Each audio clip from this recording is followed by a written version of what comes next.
Assalamualaikum warahmatullahi wabarakatuh. Halo anak-anak, berjumpa lagi dengan Bu Miftah.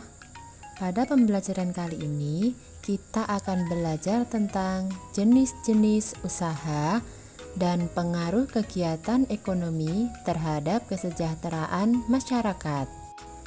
Baiklah, untuk lebih jelasnya, mari kita simak video pembelajaran berikut ini. Yang pertama adalah jenis-jenis usaha. Jenis-jenis usaha dibagi menjadi dua.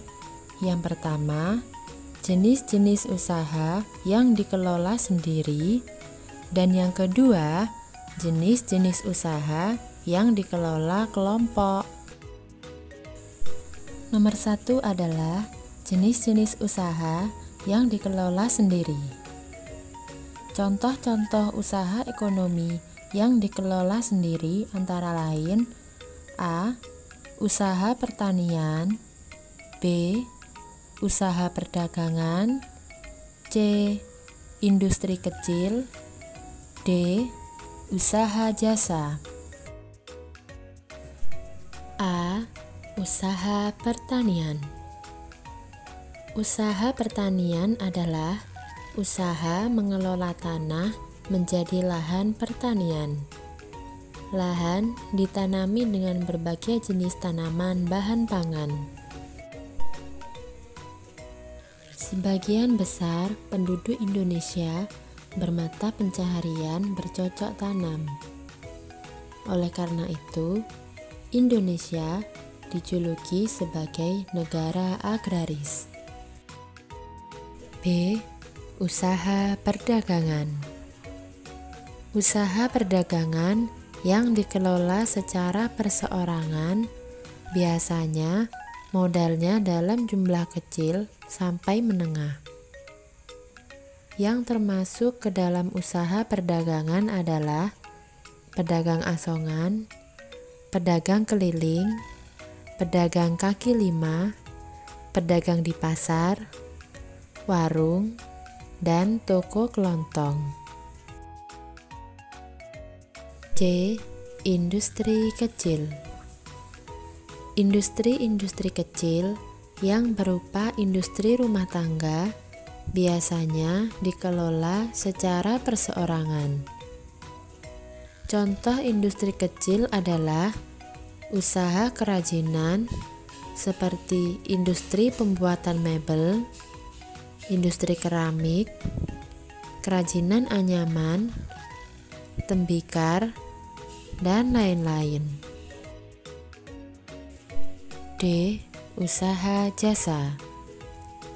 Usaha jasa merupakan sebuah usaha yang menyelenggarakan jasa untuk para konsumen atau pemakai dengan memperoleh imbalan.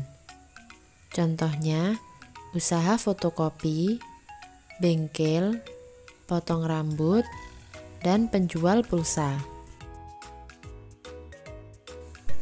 Ciri-ciri usaha perseorangan sebagai berikut. A. Modalnya kecil karena sumbernya dari satu orang. B. Perusahaan biasanya kecil karena tempatnya terbatas. C. Perusahaan dikendalikan oleh pemilik modal. D. Keuntungan dan kerugian ditanggung sendiri oleh pemilik modal. Usaha perorangan memiliki kelebihan dan kekurangan. Kelebihan usaha perorangan adalah: A. Semua keuntungan dinikmati sendiri. B. Rahasia perusahaan lebih terjamin. C. Pemilik usaha dapat mengambil keputusan dengan cepat. Kekurangan usaha perorangan adalah: A. Kemampuan dan modal terbatas. B. kesinambungan usaha kurang terjamin. C. Segala tanggung jawab dan resiko ditanggung sendiri. Yang kedua adalah jenis-jenis usaha yang dikelola kelompok, yaitu antara lain firma,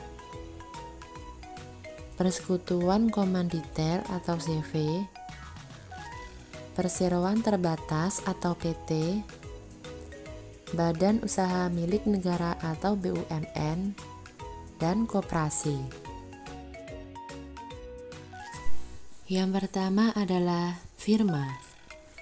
Firma adalah sebuah usaha ekonomi bersama yang didirikan oleh sekurangnya 2 sekutu.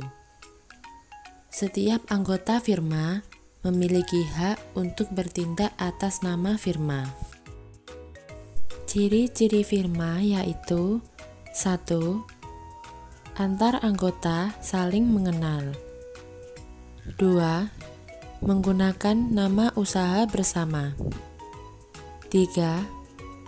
Resiko dan kerugian ditanggung sepenuhnya oleh anggota. 4. Setiap anggota dapat melakukan perjanjian dengan pihak lain. Yang kedua adalah persekutuan komanditer atau CV. Persekutuan komanditer didirikan oleh sekurangnya 2 orang yang menyetorkan modal. Pada CV terdapat 2 jenis sekutu, yaitu sekutu aktif dan sekutu pasif. Sekutu aktif berperan sebagai investor dan pengelola CV, sedangkan sekutu pasif berperan sebagai investor tanpa terlibat dalam pengelolaan CV. Yang ketiga, perseroan terbatas atau PT. Perseroan terbatas atau PT adalah usaha bersama yang modalnya berupa kumpulan saham. Saham diartikan sebagai bukti kepemilikan suatu perusahaan atas penyetoran modal. Yang keempat, badan usaha milik negara atau BUMN. Badan usaha milik negara atau BUMN atau perusahaan negara yaitu sebuah perusahaan yang seluruh atau sebagian modalnya dimiliki negara. BUMN dapat berbentuk perusahaan umum atau perum dan perusahaan terbatas atau PT. Di Indonesia juga terdapat badan usaha milik daerah atau disingkat dengan BUMD. BUMD sendiri merupakan perusahaan yang modalnya dimiliki pemerintah daerah. Tujuan pendirian perusahaan daerah adalah sebagai berikut. Yang pertama, turut melaksanakan pembangunan ekonomi daerah dan pembangunan ekonomi nasional. Dan yang kedua, memenuhi kebutuhan rakyat dan menyediakan lapangan kerja dalam rangka menuju masyarakat adil dan makmur. Jenis usaha yang kelima adalah koperasi. Menurut Undang-Undang Nomor 25 Tahun 1995 tentang Perkoperasian, koperasi adalah badan usaha yang beranggotakan orang-orang atau badan hukum koperasi dengan melandaskan kegiatannya berdasarkan prinsip koperasi sekaligus gerakan ekonomi rakyat yang berdasarkan asas kekeluargaan. Koperasi pertama kali dikembangkan oleh Dr. Andes Muhammad Hatta. Atas perannya, beliau dijuluki Bapak Koperasi Indonesia. Di Indonesia ada 5 bentuk koperasi, yaitu koperasi konsumsi, koperasi simpan pinjam, koperasi produksi, koperasi jasa, dan koperasi serba usaha. Koperasi konsumsi yaitu usaha bersama yang menyediakan berbagai barang konsumsi untuk memenuhi kebutuhan sehari-hari. Contohnya, beras, gula, minyak, sabun, peralatan rumah tangga, dan barang elektronik. Yang kedua, koperasi simpan pinjam. Koperasi simpan pinjam yaitu usaha bersama yang menyediakan layanan simpan dan pinjam. Koperasi jenis ini menerima simpanan dari anggota. Selanjutnya, uang yang telah terkumpul dipinjamkan kepada anggota. Yang ketiga, koperasi produksi, yaitu usaha bersama yang menyediakan bahan baku produksi dan menyalurkan hasil produksi anggotanya. Misalnya, perusahaan batik, tahu dan tempe, serta sapi perah. Yang keempat adalah koperasi jasa, yaitu usaha bersama yang menyediakan layanan atau jasa tertentu bagi anggotanya. Contohnya, koperasi angkutan. Dan yang kelima adalah koperasi serba usaha, yaitu usaha bersama mengelola berbagai jenis usaha. Misalnya, penyediaan barang konsumsi, simpan pinjam, penyediaan bahan baku, dan penyaluran hasil produksi. Contohnya, koperasi unit desa atau KUD.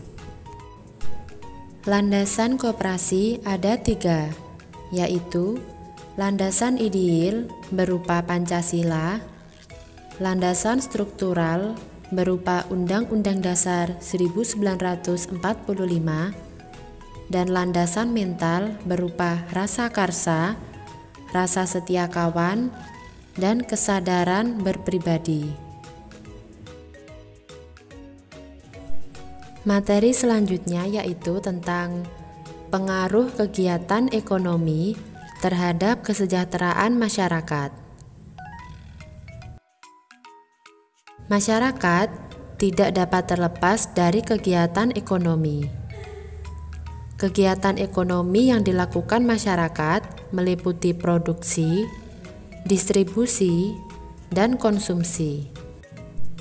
Ketiga kegiatan ekonomi tersebut saling berkaitan satu sama lain. Yang pertama adalah produksi. Orang yang melakukan produksi dinamakan produsen. Sedangkan produksi sendiri adalah kegiatan menghasilkan barang untuk memenuhi kebutuhan manusia. Hal-hal yang termasuk kegiatan produksi antara lain periklanan, industri, dan kerajinan. Yang kedua adalah distribusi. Distribusi adalah kegiatan menyalurkan barang dari produsen ke konsumen. Orang atau badan yang menjalankan kegiatan distribusi disebut dengan distributor. Yang ketiga adalah konsumsi. Konsumsi diartikan kegiatan menghabiskan atau mengurangi nilai guna barang dan jasa untuk memenuhi kebutuhan hidup. Orang yang melakukan kegiatan konsumsi disebut dengan konsumen. Untuk mengkonsumsi barang atau jasa, masyarakat mengeluarkan pengorbanan tertentu. Pengorbanan dapat berupa uang atau waktu. Baiklah anak-anak, itu tadi materi yang sudah Ibu jelaskan. Apakah kalian sudah paham? Pintar sekali. Baiklah kalau begitu, sekian dulu video pembelajaran ini. Sampai ketemu di video-video selanjutnya. Wassalamualaikum warahmatullahi wabarakatuh.